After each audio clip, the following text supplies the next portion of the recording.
فيديو جديد أعزائي المشاهدين. تعرف على موعد لقاء مباراة منتخب فرنسا ومنتخب المغرب في دور نصف النهائي من بطولة كأس العالم مونديال قطر. قبل حضراتكم ما نخش على تفاصيل المباراة ما تنسوش تدعمونا باللايك والاشتراك في القناة وتفعلوا زر الجرس لكي يوصل لكم كل جديد في قناتنا، وأهم حاجة تصلوا على النبي عليه أفضل الصلاة والسلام.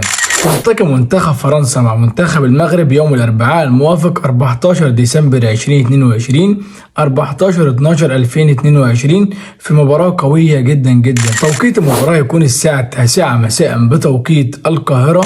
استاد المباراة يكون استاد البيت. القنوات الناقلة للمباراة هتكون شبكة قنوات بي ان سبورتس. ما تنسوش تكتبوا في التعليقات من المنتخب اللي هيفوز ببطولة كأس العالم بمونديال قطر. وبكده قلنا لحضراتكم موعد لقاء مباراة منتخب فرنسا ومنتخب المغرب في دور نصف النهائي من بطولة كأس العالم بمونديال قطر. أهم حاجة ما تنسوش تدعمونا باللايك والاشتراك في القناة وتفعلوا زر الجرس لكي يوصل لكم كل جديد في قناتنا، وأهم حاجة تصلوا على النبي عليه أفضل الصلاة والسلام.